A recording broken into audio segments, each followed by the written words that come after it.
안녕하세요. 저는 고아입니다. 흔히들 말하는 천의 고아가 바로 접니다. 부모님 친척 하나 없이 평생을 살아왔습니다. 하지만 자부하건대 저는 절대로 슬프지 않습니다. 솔직히 슬프고 외롭고 죽고 싶을 만큼 괴로웠던 적이 많이 있었습니다. 허나 지금은 너무나도 행복합니다. 제가 하는 일에 충분히 만족하고 제 주변 사람들을 소중히 여기며 저는 오로지 혼자서 제 인생을 만들었습니다. 제가 이렇게 행복하기까지의 여정이 결코 호락호락하지 않았겠죠. 지금부터 그 여정을 들려드리려고 합니다. 다소 불쌍할 수도, 우울할 수도 있으시겠지만 지금은 전혀 그렇지 않다는 것 염두에 두시며 들어주시면 좋겠습니다. 저는 줄곧 보육원에서만 자랐습니다. 부모님에 대한 기억도 없고 제가 어디 출신인지도 알 수가 없었습니다. 한 13살 때였나 보육원 원장님께 여쭤본 적이 있었습니다. 저는 어디서 왔어요? 글쎄, 하늘에서 뚝 떨어졌나? 원장님, 장난치지 마시고요. 저는 어디서 발견됐어요? 누가 원장님한테 맡기고 갔어요? 아니면 버려진 거 주워오셨어요? 추운 겨울날 눈을 쓰려고 나갔다가 널 발견했지. 두꺼운 이불에 꽁꽁 쌓여서 보육원 앞에 놓여져 있더라고. 기지도 못하는 핏덩이 같은 너를 데리고 와서 키운 것도 벌써 13년이 되었구나. 우리 착한 지성이. 그때 원장님의 얘기를 듣고 제 부모는 못된 사람들이라고 생각했습니다. 얼마나 제가 싫었으면 눈 오는 겨울날에 버리고 갔을까요? 행여나 제가 얼어 죽기라도 하면 어쩌려고요? 아니, 아무래도 상관없었던 걸까요? 뭐 나중에 조금 커서 생각해보니까 부모님이 죽을 병에 걸렸을지도 모르는 일이었고 피치 못할 어떤 안타까운 사정이 있을지도 모르겠다는 경우의 수도 생각해봤지만 상관없었습니다. 제게 부모님은 애초부터 없는 존재였으니까요. 있지도 않은 사람들을 이해하려고 하는 건 쓸데없는 노력인 거죠. 아무튼 그렇게 저는 겨울날 버려졌다는 사실 하나만 안 채 보육원에서 자랐습니다. 제가 자란 보육원은 공간은 협소하고 시설은 노후되었지만 아이들은 넘치는 그런 곳이었습니다. 고로 제대로 된 관리를 받지 못했다 이거였죠. 낡은 마루로 된 바닥에서 이불을 깔고 잤습니다. 낮에는 흙이 잔뜩 묻은 신발을 신고 그 바닥을 뛰어다녔는데 밤에는 그 공간이 잠자는 공간이 되었습니다. 다른 친구들하고 따닥따닥 붙어서 자야만 했습니다. 그게 불편한지도 몰랐습니다. 평생을 그렇게 살았으니까요. 8살 때인가 9살 때인가 상담실에 있는 TV에 나오는 드라마를 잠깐 본 적이 있었는데 그때 침대라는 것을 처음 봤습니다. 세상에는 저런 것도 있구나 하고 생각했을 정도로 저는 보육원이 제 세상의 전부인 줄 알고 살았습니다. 초등학생 때는 학교를 다니기도 했습니다. 그마저도 작은 분교였습니다. 1학년이 10명 정도? 아니다, 10명도 안 되었습니다. 엄청 작은 학교였고 9살 때까지도 한글을 모르는 애들이 대부분이었던 그런 학교였습니다. 제대로 된 교육을 받을 수 없는 환경이었죠. 제가 초등학생 때 퇴소 앞두고 있었던 형 한 명이 공부를 엄청 열심히 하던 걸 본 적이 있었습니다. 그때 처음으로 와, 저게 공부구나 하고 생각하기도 했고요. 그런데 뭐 때문에 그렇게 열심히 하는지 알 수가 없었습니다. 저희는 어차피 돈이 없으니까 대학교도 못 가고 심지어 그 형은 고등학교도 안 다니고 있었거든요. 게다가 그때 제 생각은 저희가 어떤 거창한 꿈을 꿀 위치가 아니라고 생각하기도 했고요. 그래서 물어봤습니다. 뭐 때문에 공부를 하냐고요. 그러니까 형이 이렇게 말하더라고요. 무서워서, 내가 여기서 나가서 할 줄 아는 게 하나도 없다는 게 무서워서 공부를 한다. 이상했습니다. 전혀 이해가 되지 않았습니다. 제가 무슨 말인지 모르겠어서 인상을 찌푸리니까 형이 너도 나중에 알게 될 거야 했습니다. 그리고 몇 년 뒤 저는 정말 그 마음을 알게 되었습니다. 진짜 무섭더라고요. 나는 나가서 뭐가 될까? 거지? 노숙자? 답이 많이 있지 않았습니다. 뭐가 더 최악인지 우열을 가리기 힘들 정도로 최악들만 떠올랐습니다. 실제로 보육원을 먼저 나간 친했던 형, 누나들이 그런 최악의 인생을 살고 있다는 소식을 간간히 듣게 되었습니다. 그럴수록 더욱 떨리고 더욱 무서워졌습니다. 선생님들과 원장님께 조언을 구하려고 애썼습니다. 나가서 뭘 하고 살면 될까요? 저는 나가서 뭐가 될까요? 뭐부터 해야 할까요? 대부분의 선생님들은 모르겠다. 네가 찾아라 하는 말을 하셨습니다. 절대 나쁜 뜻으로 저를 방관한 것이 아니고 선생님들은 정말 그건 제 몫이라고 생각해서 그런 말씀을 하신 것 같습니다. 제 물음에 한참을 고민하셨던 원장님의 대답은 이러했습니다. 지성아, 사람다운 일을 하고 돈을 벌어라. 사람다운 일과 돈, 그 두 가지만 생각하며 보육원에서 나왔습니다. 제 앞에 놓인 인생이 망망대해처럼 느껴졌습니다. 어디서부터 시작해야 할지 선뜻 몸이 움직이질 않았습니다. 저는 그렇게 또 한 번 버려진 것이었습니다. 추운 겨울 보육원 앞에 버려졌던 것처럼 말이죠. 세상에 버려진 저는 인간이라면 본능으로 해야 하는 식사와 잠을 먼저 해결하자 싶었습니다. 가장 만만한 곳이 찜질방이었습니다. 가격도 저렴하고 잠도 자고 씻을 수도 있고 그 안에서 식사까지 다소 저렴한 가격에 해결을 할 수 있었으니까요. 찜질방을 전전하다가 진짜 눈에 보이는 일은 다 해본 것 같습니다. 하지만 원장님의 말씀은 항상 가슴에 새겼습니다. 사람다운 일을 하라는 말, 보육원을 떠난 형 누나들이 그렇지 않은 경우를 더욱 많이 봤기에 원장님이 그런 말씀을 하신 것 같습니다. 저 또한 많이 봤습니다. 감옥에 가는 사람들도 덜어 있었는걸요. 가슴 한켠에서 그냥 그들과 나는 다르다, 그러고 싶다 라는 생각을 계속하면서 살았던 것 같습니다. 그래서 더욱이 사람다운 일 하려고, 도덕적인 일 하려고 노력했고요. 찜질방과 인력사무소를 오가면서 막노동도 해보고 청소일도 해봤습니다. 그런데 사람들이 진짜 웃깁니다. 제가 어떤 상황인지, 얼마나 힘든 상황인지도 모르면서 다들 이런 일 하지 말라고 하더라고요. 막노동 현장 가면 아저씨들이 그랬습니다. 뭔 어린 놈이 이런 데를 기어나와. 나 원참. 이제는 이런 일도 젊은 놈들이 들어오냐? 야, 이게 쉬워 보여? 늙은이들끼리 하니까 쉬워 보여서 왔어? 에이씨, 뭐 이런 놈을 보내.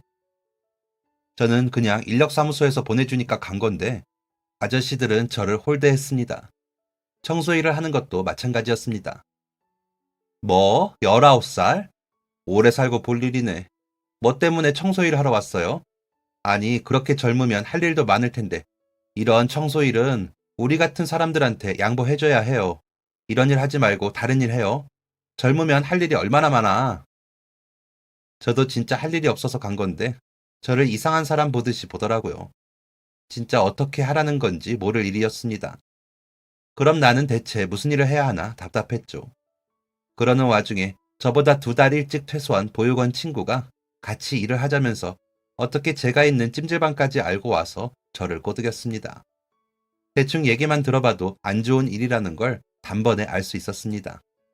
하지만 그만큼 돈은 많이 벌더라고요. 찜질방복을 입고 있는 저와 양복을 입고 금팔찌를 차고 있는 친구놈의 모습이 너무 비교가 되어서 우스울 지경이었습니다. 일말의 양심이 저의 마음을 붙잡았고 친구의 말을 거절했습니다. 몇 번이고 다시 와서 저를 꼬드기는 것을 거절하고 거절하다가 결국 찜질방까지 옮기게 되었습니다.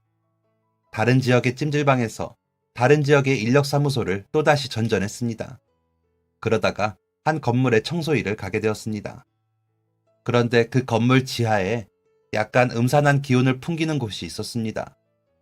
안에는 들어가 보지를 않아서 모르겠지만 두꺼운 철문에 스프레이 같은 걸로 낙서가 되어 있고 조폭 같은 사람들이 많이 오가는 걸로 봐서는 이상한 곳이 분명했습니다.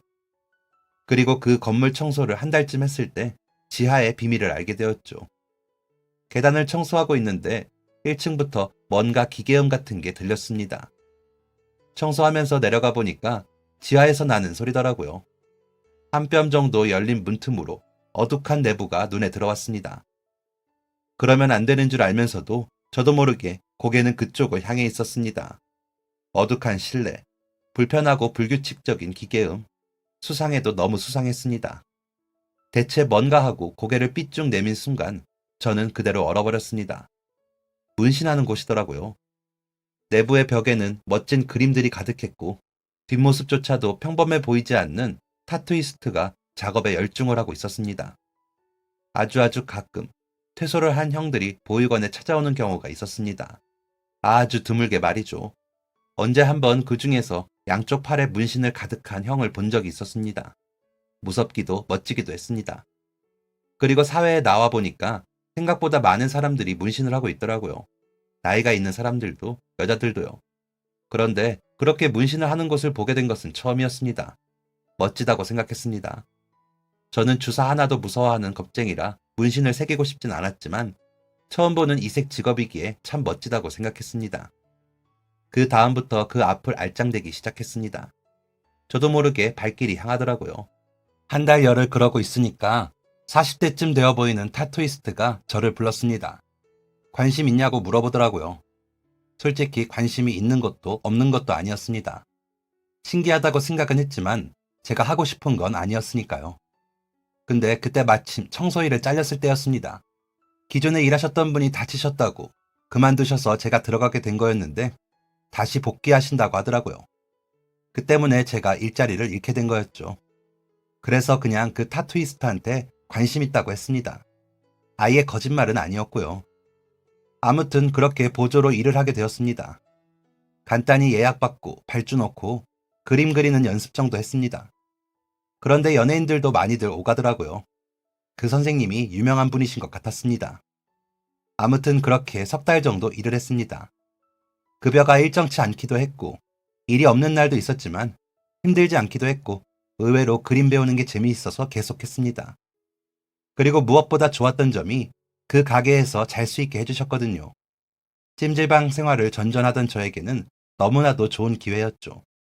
그러다가 선생님이 해외로 출장을 간다고 하더라고요. 꽤나 오랫동안이요. 같이 가자고 제안을 하시더군요. 더운 나라 가서 일은 조금만 하고 맨날 수영하자면서 웃으셨습니다. 선생님은 좋은 분이셨습니다. 거절할 이유가 없었죠.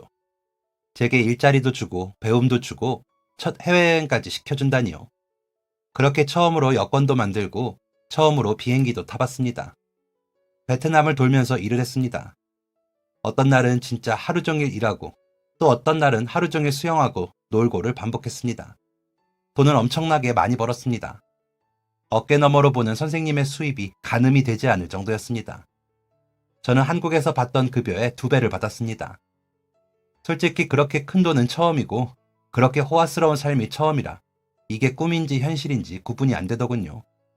그래서인지 마냥 즐겁지는 않았습니다. 내 것이라는 기분이 안 들었습니다. 노력 없이 얻어진 자리라고 생각되어 즐겁기보다는 불안하고 위축되었습니다. 그 상태로 6개월 정도를 일을 했고 결국 저는 한국에 돌아가는 것을 선택했습니다. 뭔가 배워보고 싶다는 욕심이 생기더라고요. 사실 그림이 꽤나 재미있어서 그림을 한번 배워볼까 싶기도 했습니다. 6개월 동안 벌어온 돈으로 학원을 등록할 생각이었습니다. 한국 돌아오자마자 고시원 방 하나 얻어놓고 학원 상담을 받으러 다녔습니다. 여러 군데 돌아다녔는데 성인 취미 미술은 많이 없기도 할 뿐더러 비용도 생각보다 비싸더라고요.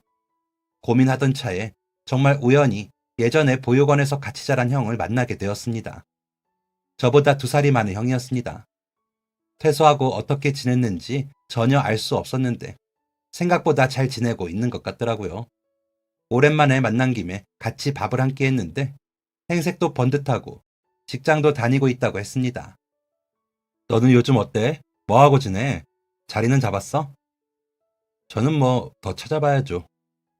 다 그렇지 뭐. 부모도 없고 끌어줄 사람도 없는 우리 같은 사람들은 대체 어떻게 살아야 하냐?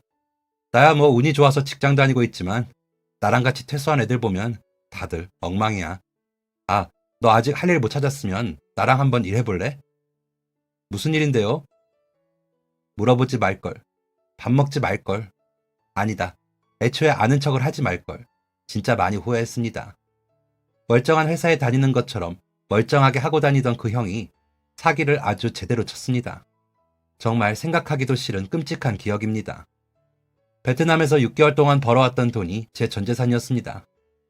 아는 것도 없고 잘하는 것도 없었지만 베트남에 있는 동안 정말 열심히 일을 해서 번 돈이었고 새로운 꿈이 생겨서 처음으로 도전하고 싶다는 욕심도 내봤습니다. 그리고 그 욕심을 뒷받침하기 위해서는 그 돈이 꼭 필요했고요. 그런데 그 형은 그걸 알면서도 저를 이용했습니다. 돈을 위해 보육원에서 같이 평생을 자란 저를 이용했습니다.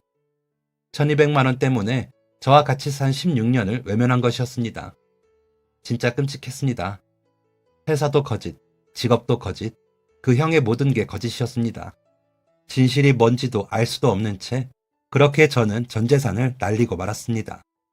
고시원에서도 쫓겨났습니다. 진짜 삶을 살아갈 의지도 용기도 없었습니다. 원장님의 말씀이 생각났습니다. 사람답게 살아라. 사람답게 살았는데 사람답지 않는 것에게 당했습니다. 원장님, 사람답게 산 결과가 이건가요? 저 이렇게 되라고 저한테 그런 말씀을 하셨나요? 혼자 마음속으로 얼마나 외쳤는지 모릅니다. 고시원에서도 나왔습니다. 낼 돈이 없었거든요. 진짜 땡전 한 푼 없었습니다. 옷가지들 몇 개만 대충 큰 가방에 챙겨서 걷고 걸었습니다. 차비도 없어서 그냥 걷기만 했습니다. 그런데 하염없이 걷다 보니까 서울역이더라고요. 아, 이거 그냥 내 주제를 알라는 뜻이구나 싶었습니다. 그래서 그냥 서울역 한켠에 자리 잡고 노숙자 생활 시작했습니다. 젊은 새끼가 어쩌고 저쩌고 같은 노숙자 아저씨들한테 욕 엄청 먹었습니다. 잠 한 번 편히 자질 못하고 여기저기 쫓겨다녔습니다. 사기당하고 보름 고시원에서 틀어박혀 있다가 서울역에서 일주일을 보냈습니다. 그쯤 되니까 배고파서 죽겠더라고요. 이제껏 살면서 보육원에서도 그렇게까지 배고팠던 적은 없었습니다. 또 서울역에 음식점들이 많잖아요. 그 냄새가 아주 사람 힘들게 하더라고요. 돈도 없고 잠도 못 자고 밥도 못 먹은 저는 제정신이 아니었습니다. 진짜 나사 하나 빠진 사람처럼 움직이는 시체처럼 걸어다녔습니다. 서울역 인근 돌아다니다가 해가 저물었고 갑자기 줄지어져 주차되어져 있는 차들이 눈에 들어왔습니다. 제정신이 아니었습니다. 세상에 대한 억울함이 쌓일 대로 쌓여서 폭발해버리고 말았습니다. 왜 나는 이렇게 살아야 할까? 내가 태어나고 싶어서 태어난 것도 아닌데 그냥 죽을까? 내가 그럴 용기는 있는 사람인가? 다 싫다. 다 원망스럽다. 이런 생각이 몸과 마음을 지배했습니다. 저도 그때 제가 무슨 생각인지 모르겠습니다. 줄지어진 자동차들을 하나하나 들여다봤습니다. 딱히 이유가 있는 행동은 아니었습니다. 뭐에 씌인 것처럼 그러고 다녔습니다. 그러다가 어떤 한 차의 조수석에 있는 돈이 보였습니다. 그때 그 돈이 어떻게 떨어져 있었는지, 얼마였는지 아직까지도 생생하게 기억이 납니다. 2,400원. 그 돈을 보자 갑자기 심장이 쿵쾅쿵쾅 뛰었습니다. 제 것이 아닌데 제 것처럼 느껴졌습니다. 저는 저도 모르게 운전석 문을 잡아당겼습니다. 그런데 차 문이 열렸습니다. 이게 뭐지? 가져가라는 신호가 아니면 이게 대체 무엇인가? 저는 홀린 듯이 차 안으로 들어가서 돈을 가지고 나왔습니다. 아주 오랜만에 손에 돈을 쥐어보는 것이었습니다. 이 돈이면 배를 채울 수 있겠다고 생각했습니다. 편의점에 가서 컵라면을 먹고 잘하면 삼각김밥까지 먹을 수 있겠다 싶었습니다. 그런데 사람의 욕심이라는 게 참 미련하게 끝이 없습니다. 돈이 조금만 더 있으면 더 맛있는 걸 사 먹을 수 있지 않을까 했습니다. 뜨끈한 순댓국 한 그릇을 먹으면 소원이 없겠다 싶었습니다. 그리고 다시 고개를 들어서 주차된 자동차들을 봤습니다. 저는 다시 자동차 안을 들여다봤습니다. 이번에는 목적이 분명해서인지 아까보다 훨씬 빠르고 집요하게 살폈습니다. 한 자동차 안에 동전 여러 개가 들어있는 것을 보았고 그 차의 운전석 손잡이를 잡아당기려던 그때였습니다. 선생님, 여기서 뭐 하십니까? 경찰이었습니다. 큰일 났다 생각하는 동시에 저는 경찰차에 타야 했고 급기야 경찰서까지 가게 되었습니다. 머리가 멍했습니다. 내가 대체 무슨 짓을 한 건가? 이대로 감옥에 가게 되는 걸까? 보육원을 나간 수많은 사람들 중 최악이라고 생각한 수감자가 되는 것인가? 몸이 덜덜 떨렸습니다. 조사를 받고 있던 그때였습니다. 한 남자가 이쪽으로 다가왔고 차 번호를 읊으며 차 주인이라고 했습니다. 제가 2,400원을 훔친 그 차의 주인이었습니다. 딱 봐도 행색이 허름하고 노숙자 꼴인 제가 골목골목을 배회하다가 어울리지도 않는 차에 들어갔다 나오니 이상하게 여긴 동네 주민이 신고를 한 것이었습니다. 신고에 경찰이 출동했고 경찰은 제가 돈을 훔친 차의 주인을 경찰서로 불러들였습니다. 차의 주인이라고 하는 사람은 40대쯤으로 되어 보이는 남자였습니다. 당황스러운 표정이었습니다. 저를 위아래로 천천히 훑었습니다. 그리고는 뜻을 모를 짧은 한숨을 쉬었습니다. 무조건 빌어야겠다는 생각이 들었습니다. 저는 얼른 무릎을 꿇었습니다. 죄송합니다. 정말 죄송합니다. 제가 미쳤었나 봅니다. 제가 가진 것이 하나도 없습니다. 돈도, 직업도, 집도, 가족도 아무것도 없습니다. 제가 미쳤습니다. 제가 미친놈입니다. 정말 죄송합니다. 저는 손이 발이 되도록 빌고 빌었습니다. 차 주인이라는 남자는 이번엔 긴 한숨을 한번 쉬었습니다. 그리고는 일어나라며 제 어깨를 잡아주었습니다. 고개를 들 자신이 없어서 바닥만 보고 있었습니다. 남자가 경찰을 향해 말했습니다. 합의하겠습니다. 눈물이 핑 돌았습니다. 경찰과 잠시 얘기를 나눈 남자는 저를 데리고 제가 감히 손을 대었던 그 차에 저를 태웠습니다. 식사 못 하셨죠? 뭐 드시고 싶은 건 있으세요? 네? 저 순댓국이... 순댓국이요? 좋죠. 이 근처에 어디 있을 텐데. 남자는 저를 데리고 순댓국밥집으로 향했습니다. 음식이 나오기 전까지 남자는 한마디도 하지 않았습니다. 저 또한 멀뚱멀뚱 숟가락과 젓가락만 바라볼 뿐이었습니다. 곧 뜨거운 뚝배기에 김이 펄펄 나는 순댓국이 상위에 올려졌고 저는 그 순간 정말 짐승이라도 된 것처럼 이성을 잃고 먹었습니다. 뜨거운 줄도 몰랐습니다. 입천장이 다 데이는 것도 모르고 순댓국밥에 밥을 3그릇이나 먹었습니다. 그렇게 먹고 나서야 배가 차더라고요. 제 앞에 앉아있는 남자는 제가 그만큼을 먹는 동안 아직 반도 못 먹은 상태였습니다. 머쓱하게 앉아있으니 남자가 물었습니다. 술 좋아하세요? 잘은 못하는데 가끔 먹습니다. 남자는 소주 한 병을 시켰습니다. 그리고는 고작 저 같은 인간에게 예의를 갖추며 술잔을 채워주셨습니다. 어떻게 된 사연인지 여쭤봐도 될까요? 그게... 솔직히 조금 거부감이 들었습니다. 16년을 같이 지낸 형한테 당했는데 방금 본 사람을 믿기 쉬운 게 아니잖아요. 무슨 속셈이 있는 거 아닐까 의심이 들었습니다. 머뭇거리는 저를 대신해서 남자가 먼저 입을 열었습니다. 저도 힘들 때가 있었어요. 20살 때 부모님 돌아가시고 동생 둘을 혼자 키웠거든요. 합격한 대학교도 포기하고 공장들을 돌아다니면서 돈을 벌었어요. 제 편이 아무도 없는 것 같아서 너무 버겁고 힘들었는데 꾹 참고 버티니까 끝이 오긴 하더라고요. 동생들 학교 다 졸업시키고 저 결혼하고 동생들 결혼시키고 지금은 사업을 하고 있어요. 불과 20년 전에는 라면 하나 사 먹을 돈도 시간도 없었던 저였는데 이런 날도 오는구나 싶어서 아직까지도 신기해요. 선생님은 어떤 삶을 사셨습니까? 어떤 삶을 사시다가 인생의 가장 힘든 고비를 마주하고 계신 건가요? 인생의 고비라. 사실 저는 그때 제 인생이 끝나는 줄 알았습니다. 이렇게 노숙자로 살다가 얼어 죽거나 굶주려 죽거나 병 걸려 죽겠구나 하고 생각했습니다. 그런데 그 남자는 이게 제 인생의 고비라고 합니다. 고비라는 게 뭡니까? 언젠가는 극복이 된다는 거잖아요. 그 말에 솔직히 용기가 생겼습니다. 그리고 그 남자가 그랬던 것처럼 저도 제 이야기를 풀어내봤습니다. 제가 보육원에 가게 된 것부터 퇴소 후 찜질방을 전전한 것, 베트남에 갔던 것, 그리고 한국에서 1,000만 원이 넘는 돈을 사기당하고 서울역에 가게 된 것. 오랜 시간 동안 보잘것없는 제 인생사를 줄줄 읊었습니다.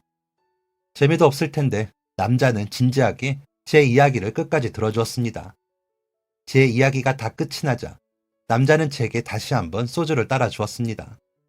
고생 많이 하셨습니다. 술기운 때문이었을까요? 갑자기 눈물이 줄줄 흘렀습니다. 처량하게 눈물을 흘리면서 소주를 입에 털어 넣었습니다. 그럼 선생님은 지금 이 고비를 극복하고 싶으신 마음이 있으신 건가요? 제가 죽지 않고 사는 것은 아마도 그러고 싶어서겠죠. 그럼 저랑 같이 일해보실래요? 네? 선생님만 괜찮으시다면요. 자리 만들어 드릴 수 있습니다. 왜요? 왜 저한테? 저는 사장님 차에 있는 돈을 훔친 도둑인데요. 글쎄요. 제가 보기에는 어떻게든 살아보려는 젊은 남자분만 보이는걸요. 솔직히 당황스러운 마음이 컸습니다. 아주 조금 의심도 들었고요. 하지만 그 사장님의 제안이 왜인지 제 인생의 마지막 동아줄처럼 느껴졌습니다. 그리고 저는 그 줄을 잡기로 결심했습니다. 차 주인인 사장님은 동대문에서 옷 장사를 하고 계셨습니다. 매장 2개를 운영하시면서 젊은 사람들 옷을 팔고 계셨는데 장사가 정말 잘 됐습니다. 처음 경험해보는 동대문 시장의 분위기에 새롭게 눈이 떠졌습니다. 세상에 이렇게 열심히 하는 사람들이 많구나 생각이 되어 또 한 번 제 자신의 지난 삶을 반성하는 계기가 되었습니다. 저는 주로 창고에서 일을 했습니다. 주문이 들어오면 커다란 봉지에 옷을 싸기도 하고 공장에서 들어오는 옷들을 정리하기도 했습니다. 동대문 시장에서 일하는 시간은 정말 정신없이 빠르게 흘러갔습니다. 이렇게 바쁘다니 놀라웠습니다. 세상에 이렇게 옷을 사는 사람이 많다니 이게 다 얼마야? 하는 생각도 들었고요. 창고를 지키던 저는 1년쯤 되었을 때 매장에서 일을 하게 되었습니다. 매장에서 일하던 누나가 있었는데 아기 출산을 위해서 그만두게 되었거든요.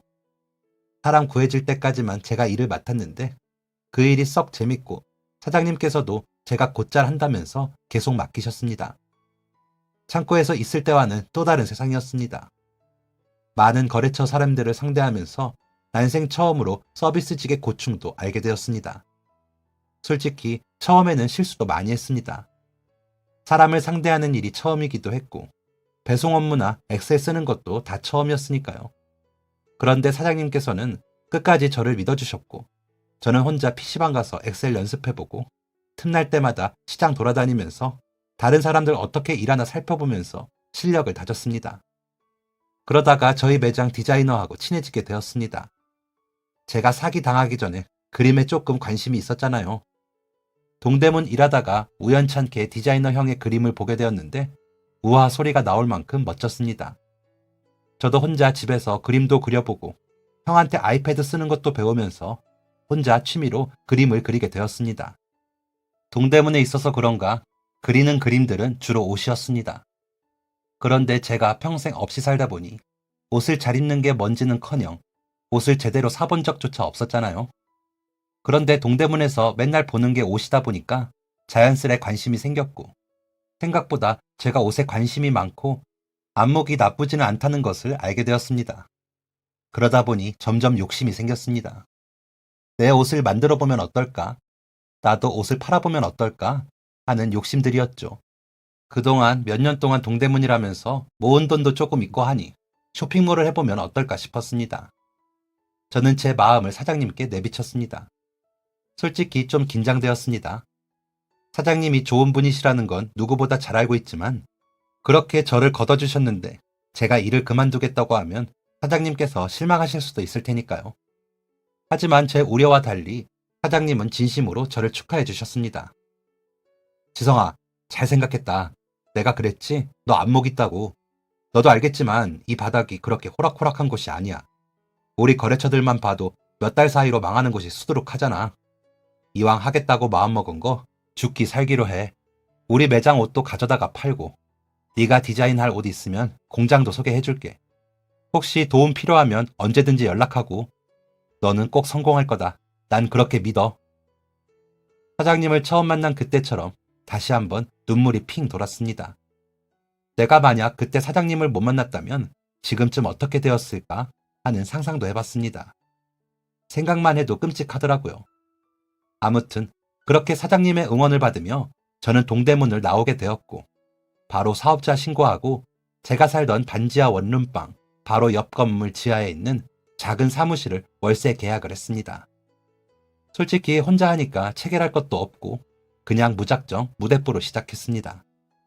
중고 컴퓨터 하나 사서 책상이랑 의자 하나씩 두고 동대문 돌아다니면서 제가 원하는 스타일의 거래처들한테 샘플 받으면서 다녔습니다. 사진 찍어줄 사람도 없어서 혼자 찍고 다녔습니다. 동네 카페 돌아다니면서 양해 구하고 된다고 하면 사진 찍고 길거리에서도 찍어보고 사무실에 거울 하나 놓고 찍기도 했습니다. 솔직히 정말 막막하고 두려웠는데 너무너무 재밌었습니다. 이렇게 재미있게 일을 해본 적이 있었나 할 정도로 너무 즐거웠습니다. 쇼핑몰 홈페이지도 혼자 만들었습니다. 그거 만드는 것도 다 돈이더라고요. 이때 그동안 그림 그렸던 게 도움이 많이 되었습니다. 제가 동대문 나올 때 디자이너 형이 아이패드 새로 살 거라면서 쓰던 거 저한테 헐값에 팔았거든요. 아이패드로 쇼핑몰 로고도 만들고 홈페이지 만들 때도 아이패드로 하니까 훨씬 편했습니다. 컴퓨터로 작업하다가 막힐 때도 아이패드로 관련 동영상 틀어놓고 따라하면서 하기도 했고요. 상담 전화할 전화기도 하나 사고 포장 봉투부터 박스, 택배 계약까지 모든 걸 혼자 해냈습니다. 진짜 하나부터 열까지 제 손을 거치지 않은 것이 없었습니다. 사장님이 죽기 살기로 하라고 하신 말씀을 계속 기억하면서 열심히 했습니다. 약 한 달간의 짧다면 짧은 준비 기간을 거치고 쇼핑몰을 오픈했습니다. 심장이 터질 것 같았습니다. 동대문에서 일했던 때가 생각이 났습니다. 창고에서 일할 때 한 거래처로 정말 수백 장의 상품이 나갈 때가 있었습니다. 매장에 있을 때에도 영수증을 뽑는데 한 거래처의 영수증이 엄청 길게 나온 적도 있었습니다. 나도 곧 그렇게 되지 않을까 하는 기대감에 부풀었습니다. 하지만 인생은 그렇게 호락호락하지 않았습니다. 주문이 없어도 너무 없었습니다. 하루에 한두 건 들어올까 말까였죠. 솔직히 좌절했습니다. 하지만 마냥 좌절해 있기엔 그간의 노력이 너무 아쉬웠고 저한테 더 이상 선택지가 없었습니다. 더 노력해야겠구나 생각했습니다. 유튜브로 쇼핑몰 창업에 관한 영상은 그냥 닥치는 대로 다 봤습니다. 추천하는 카페도 가입해보고 유료 사이트도 결제해서 정보 얻어내고 했습니다. 이미 사진 다 찍고 업로드한 상품인데도 처음부터 사진 다시 다 찍고 다시 올려보기도 했습니다. SNS로 홍보도 더 활발히 했습니다. 아이돌 연습생들한테 옷 보내주기도 해보고 광고도 더 많이 돌렸습니다. 보통 사입삼촌이라고 동대문에서 옷을 가져다주는 분을 고용하거든요. 그런데 저는 그 돈도 아까워서 돈 아끼려고 제가 직접 나가서 매일 옷 가져왔습니다. 정말 제 피땀 눈물이 들어간 일이었습니다. 일하다가 코피 흘린 적도 많고 땀은 뭐 말할 것도 없고 너무 속상해서 울기도 했습니다. 그렇게 고생하니까 점점 매출이 오르더라고요. 하루에 한두 건 주문이 들어오던 게 하루 10건으로 늘어났습니다. 그러다가 하루에 30건이 들어왔고 오픈한 지 딱 8개월 만에 하루 주문 50건이 되었습니다. 매출로는 하루 매출이 거의 200만 원 가까이 되었습니다. 감개무량하더라고요. 그때는 기쁨의 눈물을 흘렸습니다. 힘든 줄도 모르고 일을 했습니다. 팔꿈치랑 어깨가 아파올 만큼 택배를 쌌습니다. 눈이 아파서 머리가 어지러울 만큼 컴퓨터를 들여다보고 작업을 했습니다. 그래도 그렇게 일할 수 있음에 저를 믿어주는 고객들이 있음에 더욱 힘을 내서 일을 했습니다. 그렇게 1년까지는 혼자 하다가 1년째 되던 달에 사람을 2명 고용했습니다. 이제는 사업을 더 확장해야겠다는 생각이 들더라고요. 그 작은 지하 사무실 가운데에 파티션 하나 세워두고 한쪽은 택배 싸는 곳, 한쪽은 상담받고 상품 등록 작업하는 곳으로 나눠서 일했습니다. 그리고 그맘때부터 제가 그토록 꿈꾸던 저만의 옷을 만들게 되었습니다. 이때 또 한 번 동대문 사장님의 도움을 받게 되었습니다. 솔직히 사장님 통해서 옷을 만들게 되면 사장님도 중간에서 돈 벌고 좋은 거였는데 사장님이 저한테 그 푼돈 벌어서 뭐하냐며 공장을 직접 소개해 주셨습니다. 중간 유통 없이 공장에서 직접 물건을 떼어오는 덕에 좀 더 저렴하게 자체 제작한 상품을 팔 수 있었고 고객님들의 반응은 아주 좋았습니다. 그리고 제가 상품을 더 저렴하게 팔 수 있었던 게 제가 디자인을 할 줄 아니까 디자이너 고용하는 비용도 들지를 않았거든요. 디자이너 고용하면 직원 한 명을 고용하는 거니까 월급이 나가잖아요. 제가 좀 더 열심히 뛰어다니면서 그 몫을 한 셈이었죠. 그렇게 저렴하면서 퀄리티는 좋고 실용성도 좋은 옷들을 선보이며 저희 쇼핑몰은 점점 저희만의 스타일로 자리를 잡아갔고 저는 쇼핑몰 CEO와 의류 디자이너로서 성공을 하게 되었습니다. 그 성공은 지금까지도 쭉 이어지고 있고요. 좁은 골목길에 있는 작은 건물 지하 사무실에서 저는 사업을 시작했습니다. 그러다가 직원들이 늘어나고 매출이 늘어나면서 약간 더 큰 엘리베이터 없는 건물 2층으로 사무실을 이전하게 되었고요. 또 얼마 안 돼서 조금 더 큰 평수로 이전을 하게 되었습니다. 그리고 지금은 엘리베이터가 있는 큰 건물에 2층은 창고 겸 택배 포장하는 곳, 3층은 사무실인 건물로 오게 되었습니다. 모든 걸 혼자 감당하던 저는 어느새 20명이 넘는 직원들과 함께하고 일을 하고 있습니다. 제가 디자인한 옷들을 수백 명의 사람들이 입는 말도 안 되는 일이 현실로 일어나고 있습니다. 솔직히 말하면 아직까지도 이 현실이 어리둥절하기만 합니다. 10년 전만 해도 저는 서울역 노숙자였습니다. 조금 더 과거에는 보육원에서 평생을 자란, 가진 것도 배운 것도 아무것도 없는 천의 고아였습니다. 그런데 제가 지금은 집도 있고 차도 있고 직업도 있는 사람이 되었습니다. 나쁜 일이 아닌 도덕적이고 사람다운 일을 하고 살고 있습니다. 이렇게 살게 된 건 동대문 사장님의 덕이 아주 크다고 생각합니다. 그때 제 행동을 선처해주지 않으셨다면 아마 저는 감옥에 갔을 겁니다. 만약 그때 같이 일하자고 하지 않으셨다면 저는 서울역 어딘가에서 차갑게 얼어붙은 채 발견되었겠죠. 정말 많은 도움, 제 삶을 송두리째 바꿔주셨다고 생각합니다. 그런 사장님께 어떻게든 보답하고 싶다는 마음이 있었는데 최근에 보답할 일이 생겼습니다. 아직까지도 한 달에 한 번은 사장님을 뵙거든요. 동대문에 나가서 뵙거나 아님 따로 연락드려서 만나거나요. 지난달에 사장님과 만나서 오랜만에 삼겹살에 한잔 하는데 사장님 차가 고장났다고 하시더라고요. 사장님이 워낙 버는 거에 비해 소탈하신 분입니다. 차림새만 보면 그냥 동네 아저씨와 다름없습니다. 차도 엄청 오래된 차 타고 다니셨고요. 딸만 셋인 분이라 딸들한테 버는 돈을 다 쓰십니다. 아무튼 차 고장났다는 얘기 듣고 지금이다 싶더라고요. 마침 사장님 생일이 얼마 안 남기도 했고요. 그래서 얼마 전에 차를 한 대 뽑아드렸습니다. 값비싼 외제차는 아니지만 그래도 좋은 차로 사드렸습니다. 제가 차키 드리니까 사장님이 이게 뭐냐고, 됐다고, 돈도 없는 놈이 이런 걸 왜 사오냐고 뭐라고 하시더라고요. 그래서 10여 년 전 제가 허락도 없이 감히 사장님 차 문을 열었던, 돈을 훔쳤던 것에 대한 죄송한 마음이라고 말씀드렸습니다. 그때 저를 지옥에서 나올 수 있게 도와주셔서 감사하다고 말씀드리는데 제가 진짜 왜 그러는지 또 눈물이 나지 뭡니까? 누가 보면 제가 울보인 줄 알겠어요. 저 정말 안 울거든요.